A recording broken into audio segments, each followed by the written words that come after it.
বন্ধুরা, দশম শ্রেণীর অনলাইন জীববিজ্ঞান ক্লাসে তোমাদের সবাইকে শুভেচ্ছা।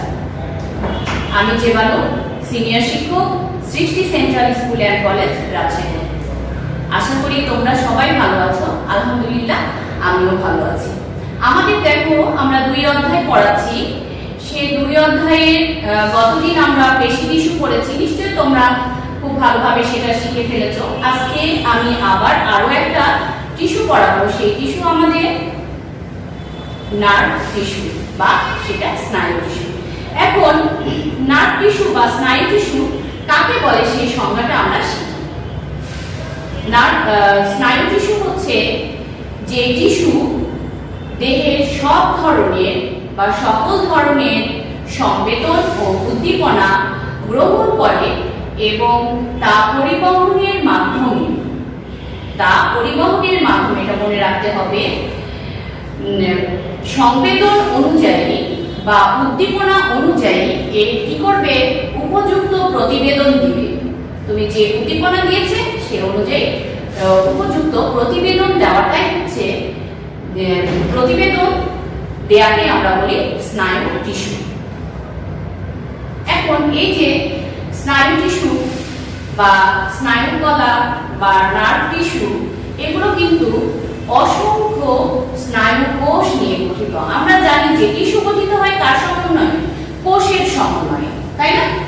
কোষ, জীবদেহের গঠন ও কাজের একক হচ্ছে কোষ। অনেকগুলো কোষ মিলে টিস্যু, অনেকগুলো টিস্যু মিলে অঙ্গ, অনেকগুলো অঙ্গ মিলে তন্ত্র। এই যে ধারাবাহিকতা, তাহলে টিস্যু গঠন হয়েছে কোষ নিয়ে। এই যে স্নায়ু টিস্যু হয়েছে স্নায়ু কোষ নিয়ে। এই স্নায়ু কোষগুলোকে আমরা কি বলি, নিউরন বলে থাকি। স্নায়ু কোষগুলোকে আমরা নিউরন বলে থাকি। এখন আমরা নিউরন কি এটা সম্পর্কে জানবো। বোর্ডের মধ্যে দেখো নিউরনের একটা চিত্র। তার আগে আমরা বলছি যে নিউরনের সংজ্ঞাটা শিখে নিই। নিউরন হচ্ছে স্নায়ুতন্ত্রের গঠন ও কাজের একক। তাকে আমরা কি বলছি, নিউরন বলছি। এখন এই যে নিউরন, এই নিউরনটা কয়টা অংশে বিভক্ত সেটা আমরা দেখব। নিউরন প্রধানত 2টি অংশে বিভক্ত। কয়টা অংশে বিভক্ত? 2 অংশে বিভক্ত। এখন এই 2 অংশের নাম আমরা শিখি। প্রথমটি হচ্ছে কোষদেহ, 2 নাম্বার প্রথমটি কোষদেহ, 2 নাম্বার প্রলম্বিত অংশ। 1 নাম্বার কোষদেহ, 2 নাম্বার প্রলম্বিত অংশ। এখন কোষদেহ, কোষদেহ কি, কোষদেহের ভেতরে কি থাকে এটা নিয়ে আমি একটু বলি। কোষদেহ হচ্ছে নিউরনের একটা অংশ, প্রথম অংশ এটা। এবং এখানে প্রোটোপ্লাজম, সাইটোপ্লাজম এবং নিউক্লিয়াস সহকারে আমরা যে তারকাকার, ডিম্বাকার বা গোলাকার অংশটি দেখি সেটাই কোষদেহ। তাহলে কোষদেহ এক রকমের আকার না, ও তারকাকার হতে পারে, ডিম্বাকার হতে পারে, গোলাকার হতে পারে। আরো আমরা কি বললাম, কোষদেহের ভেতরে কি থাকবে, প্লাজমা, প্রোটোপ্লাজম থাকবে, সাইটোপ্লাজম থাকবে এবং নিউক্লিয়াস থাকবে। এগুলো মনে রাখতে হবে। এখন এই যে কোষদেহের সাইটোপ্লাজম আছে, কোষদেহের এই সাইটোপ্লাজমের ভেতরে দেখো তোমরা, কোষদেহটাকে খুব ভালোভাবে খেয়াল করো। কোষদেহের সাইটোপ্লাজমের মধ্যে কি আছে? কোষদেহের সাইটোপ্লাজমের ভেতরে আছে mitochondria, Golgi body, endoplasmic reticulum, lysosome, ribosome, চর্বি, গ্লাইকোজেন, আরো আছে রঞ্জক পদার্থ বিশিষ্ট কিছু নিউক্লিয়াস। তাহলে এই যে আমরা কোষদেহ দেখছি, কোষদেহ সম্পর্কে আমরা শিখলাম। এই যে সাইটোপ্লাজমের মধ্যে আমরা এত কিছু দেখলাম, তবে একটা জিনিস কিন্তু নিউরনের সাইটোপ্লাজমে থাকে না। এটা তোমাদেরকে মনে রাখতে হবে। নিউরনের সাইটোপ্লাজমের মধ্যে সক্রিয় সেন্ট্রিওল থাকে না। এবং এই যে সেন্ট্রিওল না থাকার কারণে নিউরন বিভাজিত হয় না। 2 মার্কের প্রশ্ন, খুব ইম্পর্টেন্ট। এটা তোমাদেরকে মনে রাখতে হবে। ক্ষয়ে আসে আমাদের, এটা অনুধাবনমূলক প্রশ্নের মধ্যে আসে যে নিউরন কেন বিভাজিত হয় না। তখন তোমরা উত্তর দিবে যে নিউরনের কোষদেহের সাইটোপ্লাজমের ভেতরে সক্রিয় কি থাকে না, সেন্ট্রিওল না থাকায় নিউরন কি হয় না, বিভাজিত হয় না। সবাই ক্লিয়ার? শিক্ষার্থী বন্ধুরা ক্লিয়ার হয়েছে তো? আচ্ছা, এরপরে দেখো আমরা চলে আসি কোষদেহর পরে আমাদের প্রলম্বিত অংশ। প্রলম্বিত অংশ আমরা কাকে বলছি? কোষদেহ থেকে শ্রেষ্ঠ। কোথা থেকে বলেছি? কোষদেহ থেকে।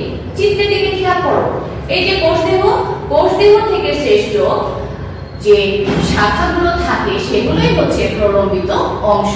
তাহলে কোষদেহ থেকে শ্রেষ্ঠ শাখাগুলোকে আমরা কি বলি? প্রলম্বিত অংশ বলি। প্রলম্বিত অংশ দুই ভাগে বিভক্ত।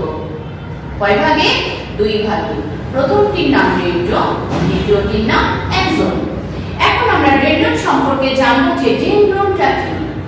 ডেনড্রনটা হচ্ছে কোষদেহের চারিদিকে, কোষদেহের তাকিয়ে দেখো, কোষদেহের চারিদিকে যে ছোট ছোট শাখা বের হয়েছে সেগুলোকে আমরা কি বলছি?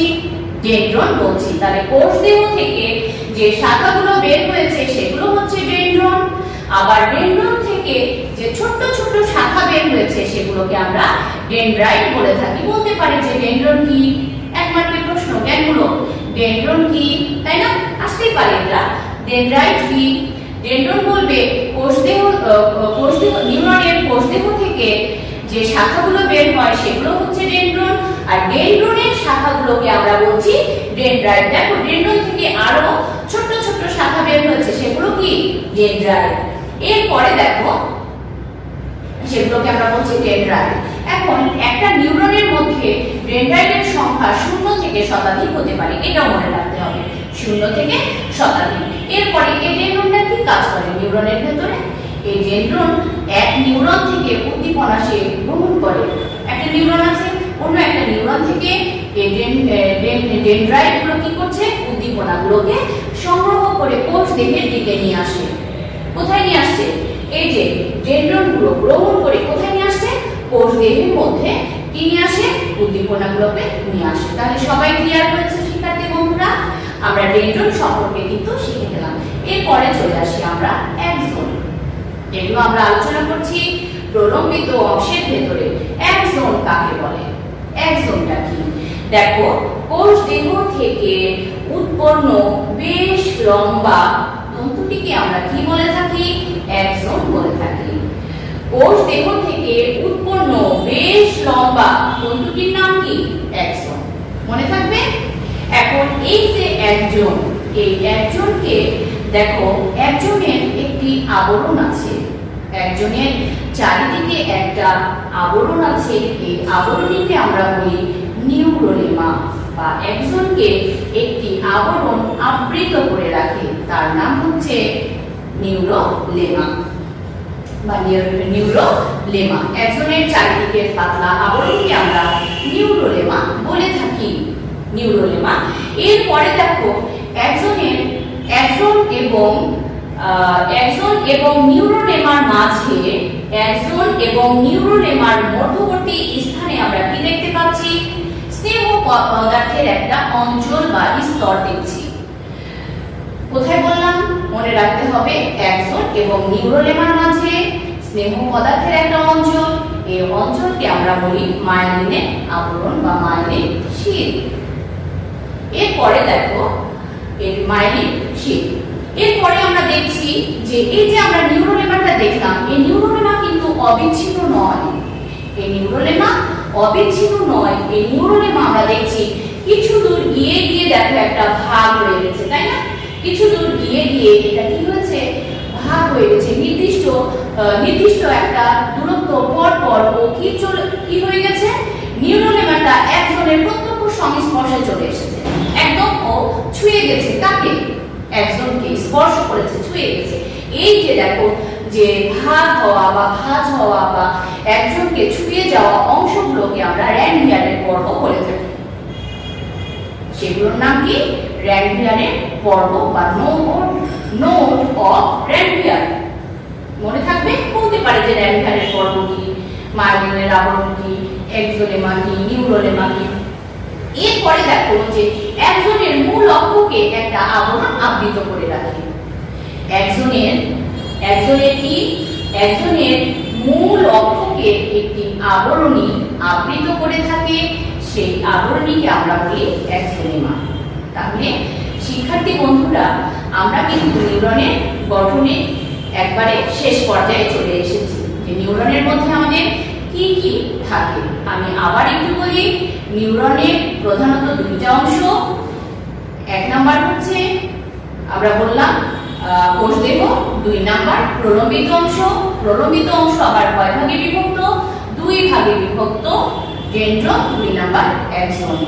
এখন ডেনড্রনের শেষ দিকে একটা টার্মিনাল অংশ থাকে, সেখানে গিয়ে আমরা দেখছি, তোমাদের দেখবে যে একটা সিন্যাপস বা স্নায়ু সন্ধি কাকে বলে।